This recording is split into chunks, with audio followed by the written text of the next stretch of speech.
अब अगला लेख प्रारंभ होता है। इसका शीर्षक है 5 प्रकार के मानव। तो शीर्षक में तो कोई ऐसी विशेषता दिखाई दे नहीं रही है। मानव हम जानते ही, हम सब मानव हैं। 5 प्रकार यानी 5 कैटेगरी हो सकता है बताएंगे, तो एक एक करके हम समझने की कोशिश करेंगे। तो शुरू करते हैं इस लेख को। इसमें कह रहे हैं, बड़े भाग्य मानुष तन पाया, संत तुलसीदास ने कहा। एवं सभी ग्रंथों ने मानव जीवन की भूरी भूरी प्रशंसा की है। मानव योनि श्रेष्ठ जीवन प्राप्त करने के पश्चात भी मानव के स्वभाव, संस्कार, विचार, व्यवहार में अंतर दिखलाई देता है। संत तुलसी ने इस संस्कार व्यवहार के आधार पर साधु असाधु कहकर मानव को 2 श्रेणी में बांट दिया। परम संत रामकृष्ण परमहंस ने जीव कोटि, ईश्वर कोटि 2 प्रकार के मानव होते हैं, ऐसा कहा। तो 5 प्रकार के मानव की ये भूमिका है, शुरुआत है कि तुलसीदास ने क्या कहा और रामकृष्ण परमहंस ने क्या कहा। तो तुलसीदास जी ने तो कहा कि बहुत भाग्य हुए कि ये मनुष्य का तन मिला, और हम सब बोलते भी रहते हैं कि हमारा बहुत बड़ा सौभाग्य है कि हमको मनुष्य का शरीर मिला है। और मनुष्य जीवन की या मानव जीवन की सभी ने, यानी सब ग्रंथों में भी है, जिस किसी से बात करो, और खुद मानव भी अनुभव करता है कि ये मेरा बड़ा सौभाग्य है। वो दिखता है कि मैं जितने भी जीव जंतु हैं इस संसार में, उन सब से कुछ विशेष हूं, कुछ और सुपीरियर हूं, बहुत उत्तम कोटि का हूं। और यूं कहें कि भाई मैं सृष्टिकर्ता की सर्वोत्तम कृति हूं, खुद भी अनुभव करता है। और जो दूसरे हैं वो भी प्रशंसा करते हैं। ग्रंथों में भी मानव जीवन की बहुत प्रशंसा की गई है, भूरी भूरी प्रशंसा, यानी बहुत बहुत प्रशंसा की गई है। अब जो मानव योनि है, अनेक योनि बताई गई है, 84 लाख योनि कहते हैं। अब पता नहीं कौन कौन सी है, लेकिन हैं बहुत सारी तो दिखाई देती हैं।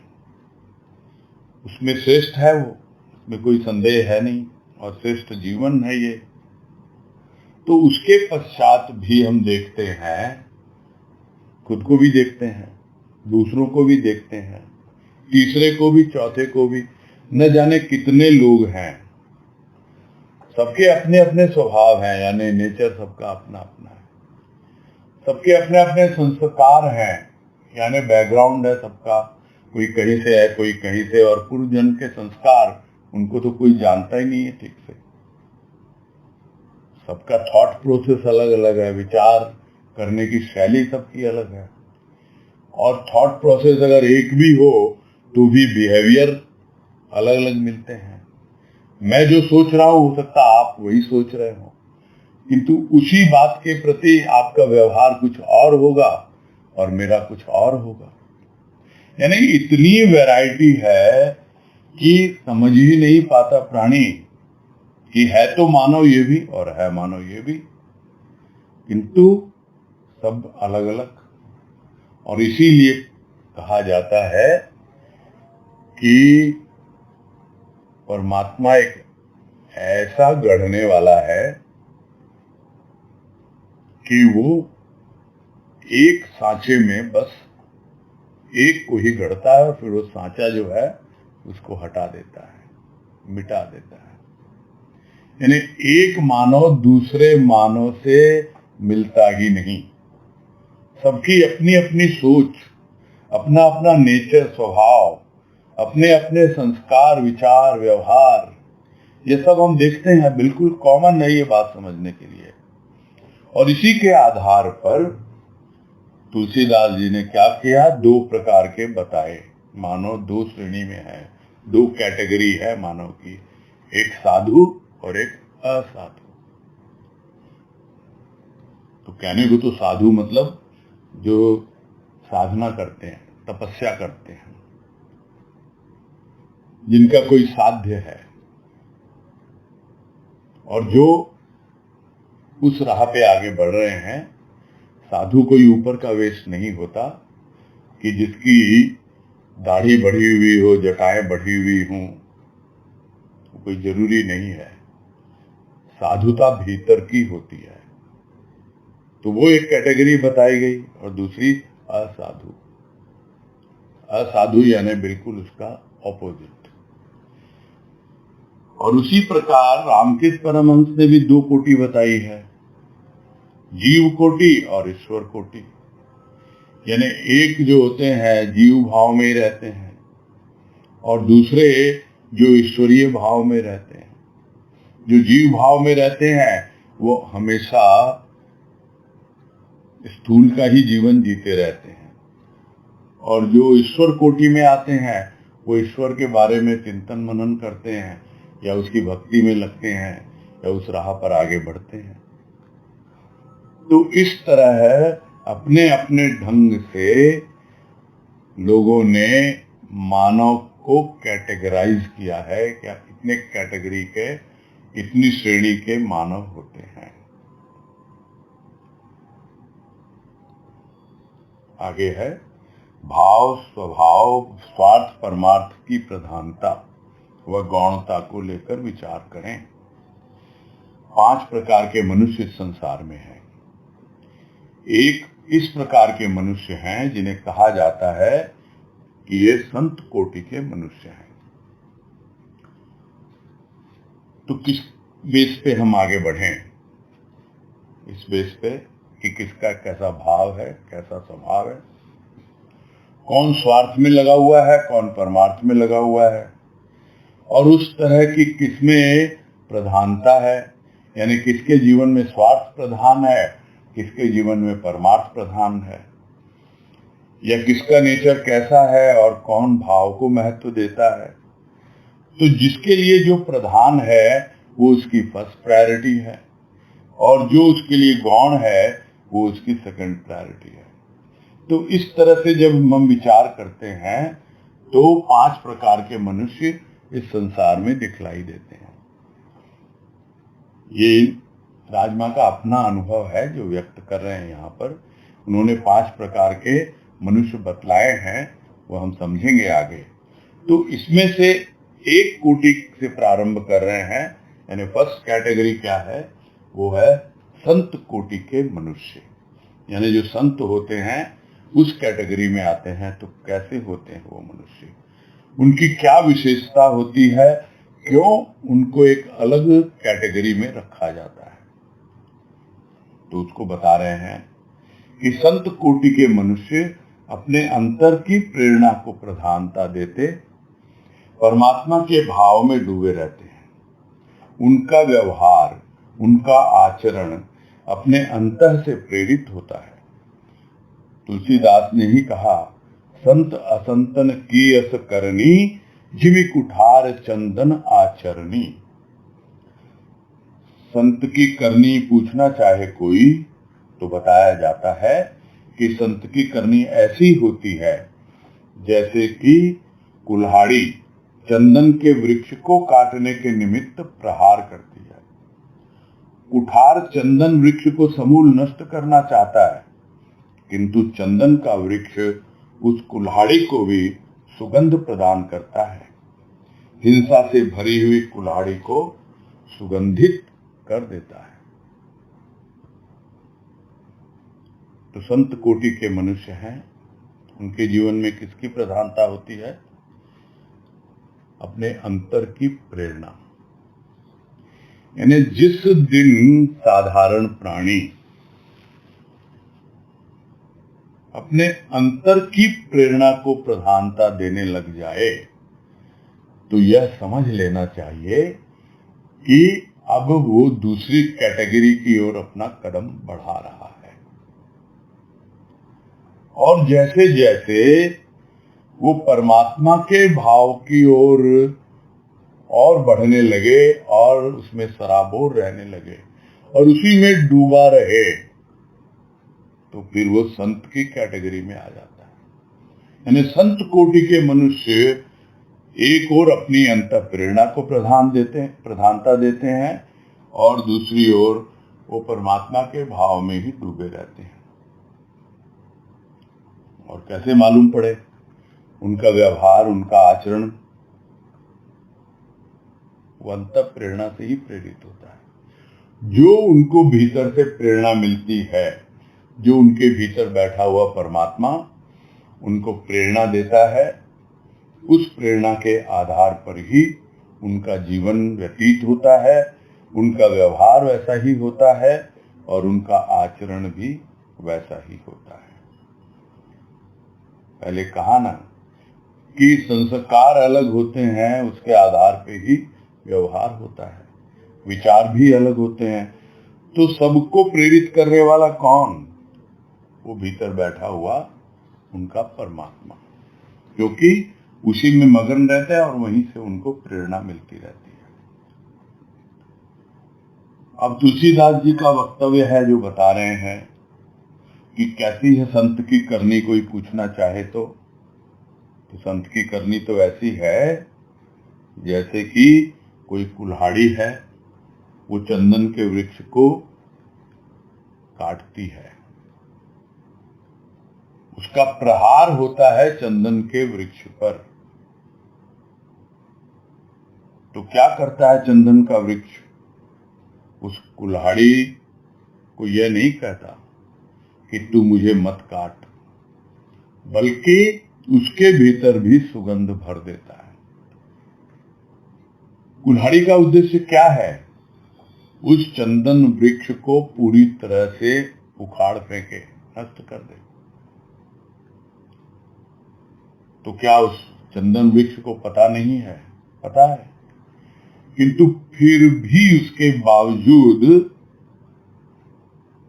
वो उसको सुगंध देता है उसमें, क्योंकि वही उसका नेचर है, वही उसकी प्रकृति है, वही उसका स्वभाव है, वही उसका आचरण है। तो हिंसा से कितना भी भरा हुआ कोई आता है संत के पास, वो उसके भीतर अहिंसा की सुगंध भरते हैं और उसी से उसको प्रेरित करते हैं कि भाई इस हिंसा से कोई लाभ नहीं। कितना कुछ हमको उदाहरण मिलते हैं और वो उदाहरण अब आगे बताएंगे कि संतों का जीवन कैसा है। संत अकारण ही अपनी लाभ हानि का विचार किए बिना सबके ऊपर कृपा करते हैं। कैसी कृपा करते हैं? भगवान बुद्ध को विदित है कि अंगुलीमाल हिंसक मनुष्य है, उसके तो जीवन का प्रण है मनुष्यों की अंगुलियों की माला बनाकर पहने, फिर भी भगवान बुद्ध उससे भयभीत नहीं होते, बल्कि अंगुलीमाल का कल्याण करना चाहते हैं, उसमें प्रेम का संचार करना चाहते हैं।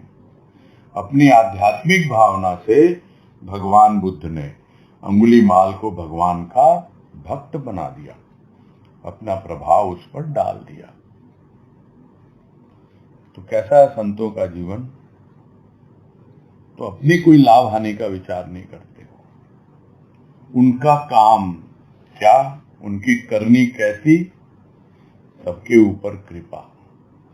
और वो कृपा क्या लेके आती है? वो कितना भी हिंसक हो, कैसा भी कोई क्यों न हो, वो समझ नहीं पाता है। एक दृष्टि मात्र से भीतर में परिवर्तन हो जाता है, कितना भी विकार से भरा हुआ, कितना भी हिंसक प्राणी क्यों न हो। यहां तक भी उदाहरण मिलते हैं कि जो हिंसक जीव होते हैं, बाघ, शेर इत्यादि, तो जो वन में तपस्या करते हैं, साधु महात्मा संत वगैरह, तो वो आते हैं और बड़े आराम से उसको देखते हैं, और वो हिंसक पशु भी वहां से दुम हिलाते हुए वापस चले जाते हैं। यानी उनके चारों ओर एक ऐसी, क्या कहें, अपने उनका एक ऐसा ऑरा होता है जिसके द्वारा जो भी प्रवेश करता है, यह तो हो गया स्थूल जीवन के आधार पर, किंतु जो कृपा उसकी होती है उसमें क्या छिपा होता है वो जल्दी से कोई जान नहीं पाता। कितना भी विकार से युक्त हो उसके विकार नष्ट होने लगते हैं, कितनी भी हिंसा भरी हुई हो, कितना भी क्रोध हो, धीरे धीरे अपने आप कम होने लगता है। तो कैसी कृपा करते हैं? जिसको अनुभव होता है वो जान पाता है। अब अंगुली माल पे कृपा हुई, बुद्ध की कृपा हुई, तो हम सबको पता है ना। बुद्ध को पता था कि यह एक हिंसक मनुष्य है और सबकी उंगलियां काट करके माला बना के पहन रहा है, लेकिन वो बिल्कुल भयभीत नहीं हुए, उससे डरे नहीं। वो तो उसका कल्याण चाहते हैं, वो तो उसके ऊपर कृपा करना चाहते हैं और उसके भीतर प्रेम का संचार करना चाहते हैं कि जैसे ही प्रेम आएगा इसके भीतर से हिंसा अपने आप समाप्त हो जाएगी। तो अपनी आध्यात्मिक भावना से अपना जो उनका सम्मोहन क्षेत्र है उसमें आ जाता है, फिर चलती नहीं है इंसान की। वो जैसा वो दिखलाएगा वैसा ही वो देखेगा, वैसा ही प्रभाव उस पर पड़ता है। पूरा उसकी विचारधारा को बदल देते हैं। अपनी आध्यात्मिक भावना से विचारधारा को ऐसा बदला कि वो भी भगवान का भक्त बन गया, उसने भी बौद्ध धर्म को अपना लिया और अनुयायी बन गया उसका। तो भगवान बुद्ध ने एक हिंसक प्राणी को भी प्रभु का भक्त बना दिया, प्रेम और क्या कहें करुणा से उसको भर दिया। और एक उदाहरण है, आगे कह रहे हैं, नारद रत्नाकर डाकू के पास निर्भय होकर जाते हैं। उसके पास पहुंचकर अपने हित अहित को नहीं सोचते, सोचते हैं तो केवल रत्नाकर डाकू के जीवन में परिवर्तन लाने की। जो आध्यात्मिक शक्तियों से विभूषित हैं वे तो सभी मनुष्यों का श्रृंगार आध्यात्मिक भावों से ही करना चाहते हैं। तो नारद जाते हैं रत्नाकर डाकू के पास, देखते हैं रास्ते में जो भी जा रहा है वो पकड़ता है, लूट मार करता है, पूछते हैं, समझते हैं। ये सब कहानियां हमको मालूम है, यहाँ इसलिए बताई जा रही हैं कि ये जो होते हैं इनकी कैटेगरी संत कैटेगरी के होते हैं। ये तो पहुंचते हैं, हित कुछ नहीं सोचते नारद उस वक्त, ये क्या मेरा बुरा करेगा, नुकसान करेगा। बाकी वैसे भी था ही क्या नारद के पास कि वो लूटता उनसे। हाँ, जरूर बातचीत तो की और समझाया उसको और प्रयास भी किया उसके जीवन में परिवर्तन लाने के लिए। अब उनके भीतर जो आध्यात्मिक शक्ति है वो उसको सिर्फ और सिर्फ दूसरे के भीतर आध्यात्मिकता जगाने के लिए ही काम में लेते हैं। ये बहुत ज्यादा समझने की बात है। यदि किसी के भीतर सद्गुरु की कृपा से कुछ आध्यात्मिक शक्ति का अनुभव हो भी तो वो सिर्फ और सिर्फ आध्यात्मिकता के लिए ही काम में लिया जाए, तब पता लगेगा कि हाँ, भले ही हम शरीर से गृहस्थी हैं, भले ही हम परिवार में रहते हैं, किंतु हमारे भीतर संत की वो भावना उसकी कृपा के आधार पर अभी भी कार्य कर रही है। और धीरे धीरे हम संत कैटेगरी की ओर बढ़ने लगते हैं। अपने आप बाहर का चोला ना देखें, भीतर की भावना देखें। तो यहाँ यही कह रहे हैं कि जो आध्यात्मिक शक्तियों से विभूषित होते हैं वो सभी मनुष्यों का श्रृंगार आध्यात्मिक भावों से ही करना चाहते हैं, किंतु जो उनके पास आते हैं वो अपनी इच्छाएं, कामनाएं, अपने स्वार्थ को पूरा करने के लिए आते हैं। किंतु वो क्या चाहते हैं? वो तो चाहते हैं कि इनका श्रृंगार मैं आध्यात्मिक भावों से ही करूं, और तब जाकर के जो उनकी बातें सुनता है, समझता है और उसको अपनाकर आगे चलता है, तब उनके जीवन में परिवर्तन होता है। जैसे रत्नाकर डाकू वाल्मीकि ऋषि बन गए और अंगुलीमाल एक भक्त बन गए। आगे है, आध्यात्मिक शक्ति क्या है? मानव के मन में प्रभु के प्रति श्रद्धा हो, विश्वास हो, प्रभु के मिलन का उल्लास हो, रोम रोम में प्रेम की तरंग हो, करुणा का भाव जागता हो, मन में कोमलता और जीवन में समता का भाव आए। समता का भाव क्या? आनंदघन ने स्वयं कहा है, मैंने तो दाया बाया दोनों हाथ तुम्हारे चरणों में समर्पित कर दिए, अब पाप पुण्य अच्छा बुरा तुम ही जानो। समता का भाव आता है जब वह यह नहीं देखता कि कोई पापी है, कोई पुण्यात्मा है। वहां तो बस एक ही दृष्टि होती है कि सबके भीतर प्यारे परमात्मा का वास है। जिसे समदृष्टि प्राप्त है वह शरीरधारी मानव संत कोटि में आते हैं। तो आध्यात्मिक शक्ति का रूप बतला रहे हैं। क्या होती है आध्यात्मिक शक्ति? कहां से प्रारंभ होता है? प्रारंभ होता है मानव के मन में प्रभु के प्रति श्रद्धा, यानी सर्वप्रथम तो उसके भीतर श्रद्धा होनी चाहिए प्रभु के प्रति, तभी जाकर वो आध्यात्मिक शक्ति जो है उसकी प्रारंभ होती है, शुरू होती है या एक सही दिशा में आगे बढ़ती है। इसको हम थोड़ा ध्यानपूर्वक समझें कि जब तक श्रद्धा नहीं होती तब तक आगे बढ़ नहीं पाता प्राणी। उसके बाद आता है विश्वास। सब एक दूसरे से जुड़े हुए हैं, एक चेन रिएक्शन है कि इसके बाद ये, इसके बाद ये, इसके बाद ये। श्रद्धा हो, विश्वास हो, ठीक है। किसके लिए हो?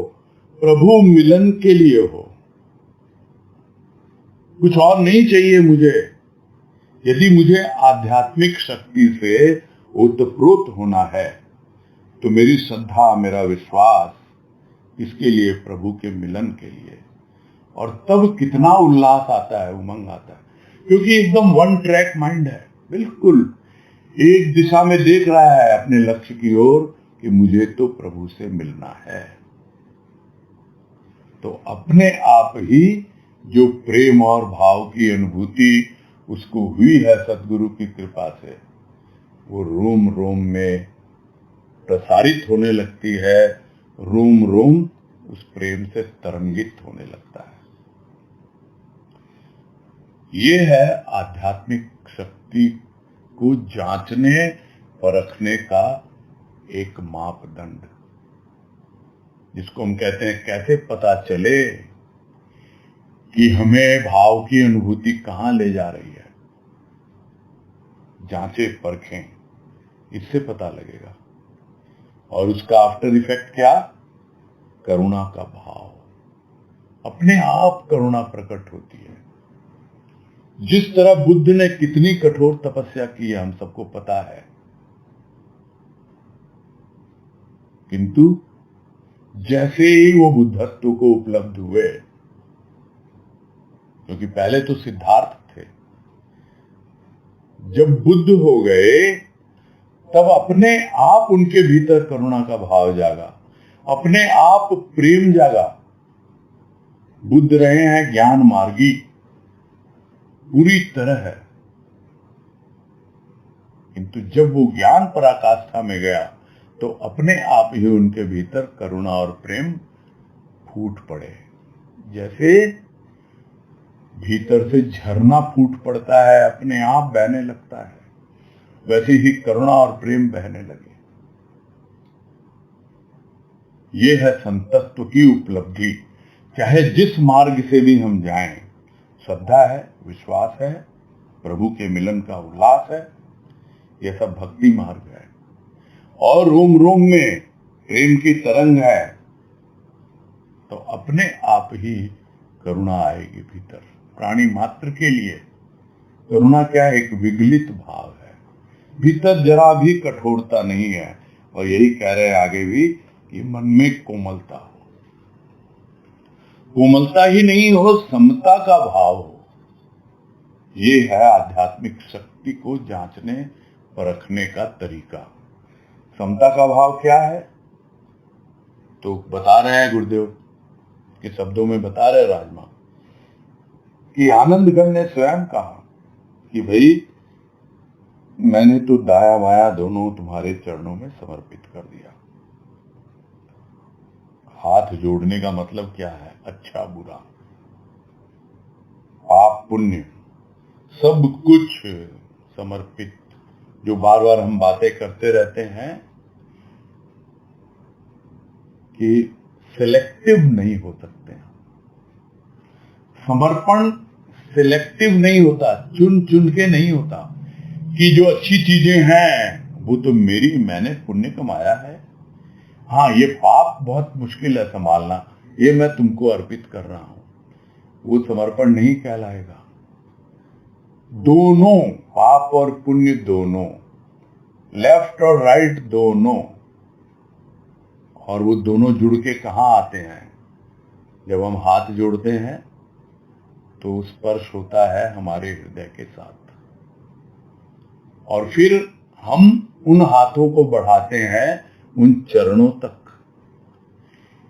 यानी सिर्फ लेफ्ट राइट ही नहीं हुआ, अच्छा बुरा पाप पुण्य ही समर्पित नहीं हुआ, हमारा हृदय भी उसके चरणों में समर्पित हो गया।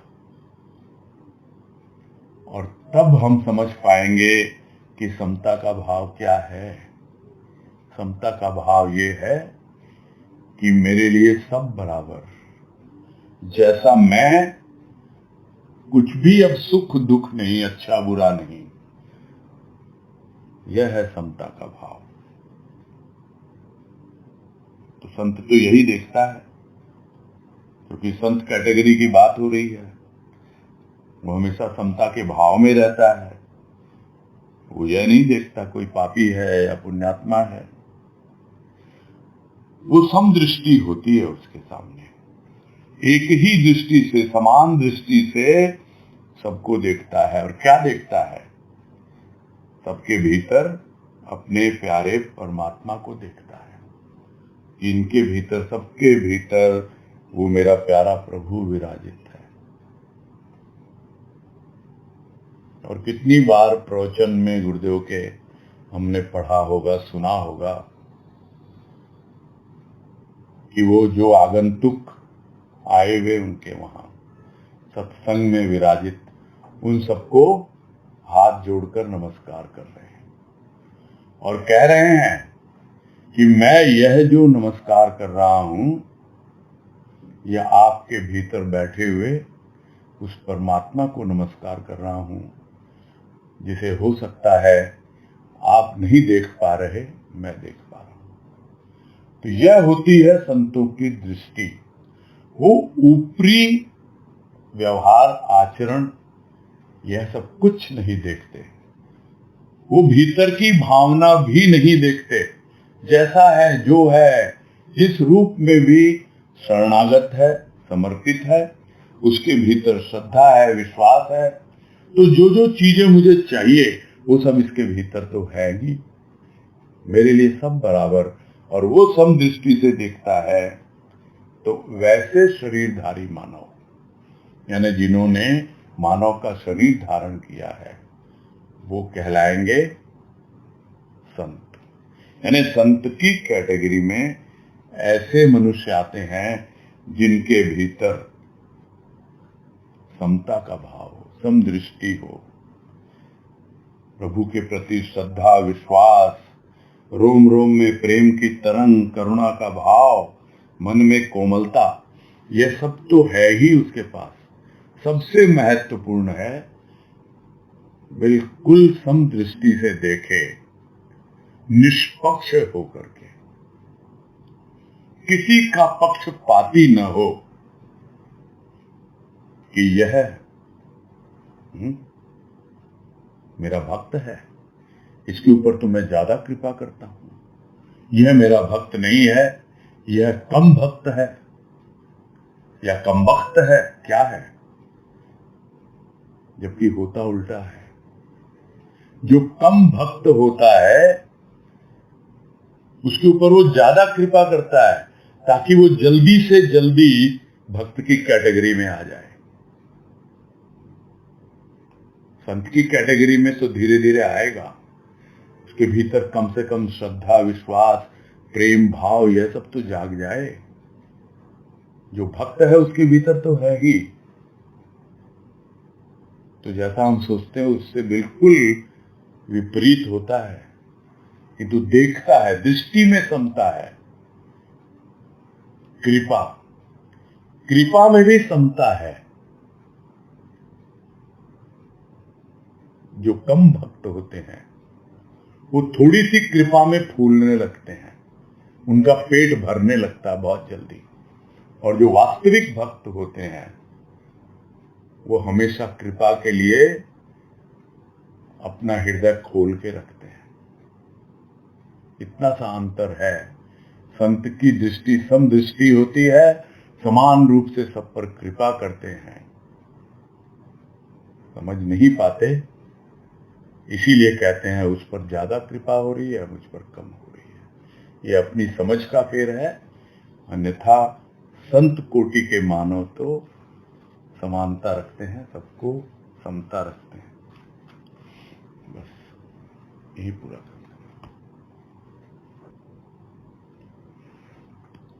हैं। एक नया कैंडिडेट दिख रहा है, उसको पहले देंगे चांस, हम जो देते रहे हैं। सत्यनारायण जी गुप्ता।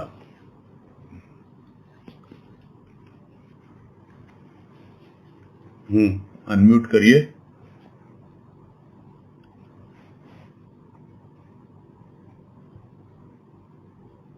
मैं ऐसे करती हूँ, शायद उनको करना नहीं आ रहा।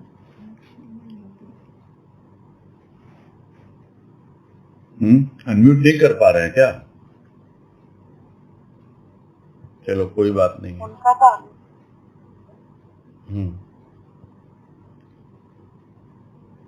ठीक है, नीतू गुप्ता को तब तक बात कर लेते हैं।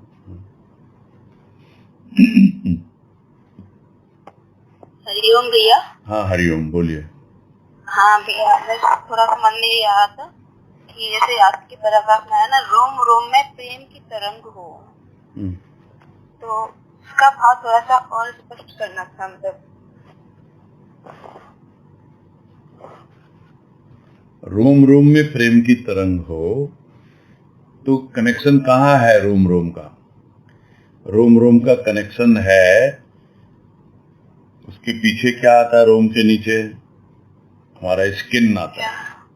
स्किन के नीचे क्या है? पूरा रक्त प्रवाहित हो रहा है। ये एक स्थूल रूप है ना रोम का। वो रक्त कहाँ से जा रहा है? हृदय से जा रहा है। तो स्थूल रूप में तो हम अनुभव कर सकते हैं, और वैसे ही जब हमारे हृदय में प्रभु का प्रेम आ जाता है तो जिस तरह रक्त प्रवाहित होता है रोम रोम में, वैसे ही रोम रोम में वो प्रवाहित हो रहा है। और स्वाभाविक है, जब कोई भी द्रव या लिक्विड जब बहता है, प्रवाहित होता है, तो उसमें एक तरंग उठती ही उठती है। और यह तो सूक्ष्म की अनुभूति है कि रोम रोम में प्रेम की तरंग अनुभव में आती है। ठीक है? हाँ ठीक है, ठीक है। हरि हाँ जी, सत्यनारायण जी का अनम्यूट हो गया। हाँ बोलिए। प्रणाम भैया। हाँ मैं नमस्कार। सत्यनारायण दिल्ली से, गुरु साक्षात परम ब्रह्म। हाँ इस लेख में लास्ट पहले की लास्ट लाइन में एक बार लाइन पढ़ दो जी। वह फिर मिट्टी का नहीं रह जाता, अपने चिन्मय स्वरूप में प्रतिष्ठित हो, जन्म मरण से ऊपर उठ गया। जी हाँ। चिन्मय स्वरूप पर थोड़ा प्रकाश डालते हैं जी। चिन्मय स्वरूप जो होता है, एक मृण्मय होता है, एक चिन्मय होता है। मृण्मय यानी मिट्टी का, चिन्मय यानी जो भी उसका अपना भीतर में चैतन्य रूप है, जो जागा हुआ है, जो ज्योति स्वरूप है उसका, वो है।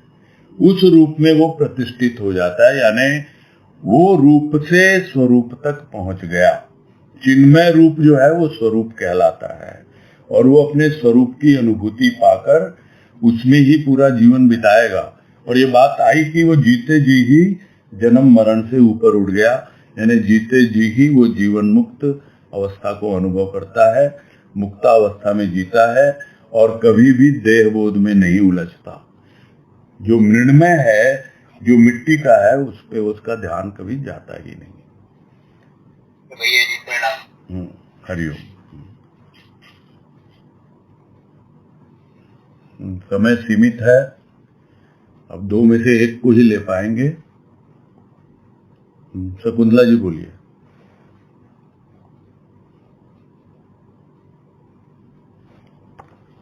हरिओम। हरिओम बोलिए। भैया ये मैं समझ नहीं पाई, ये आनंद जन ये मैंने दोनों हाथ समर्पित कर दिए, ये मतलब क्या इसका मतलब मैं समझी नहीं भैया। दाया बाया दोनों हाथ, इतना तो डिटेल में बताया गया। बाया दाया सब क्या है। बाया, बाया यानी बुरा, दाया यानी अच्छा। हम सब अच्छे काम करते हैं ना दाहिने हाथ से। जो भी अच्छा बुरा है, लेफ्ट राइट। बाया मतलब पाप, दाहिना मतलब पुण्य। यानी पूरी तरह से ये भी बात हुई ना कि पूर्ण समर्पण चाहिए। ये नहीं कि पाप जो है वो तो तुम ले लो, पुण्य तो मैंने कमाए हैं, मैं रखता हूँ, वो नहीं। सब कुछ पूरी तरह समर्पित। तो ये बाबा से किससे कह रहे हैं गुरुदेव के? हाँ जी, बाबा के लिए कह रहे हैं, अपने इष्ट के लिए कह रहे हैं।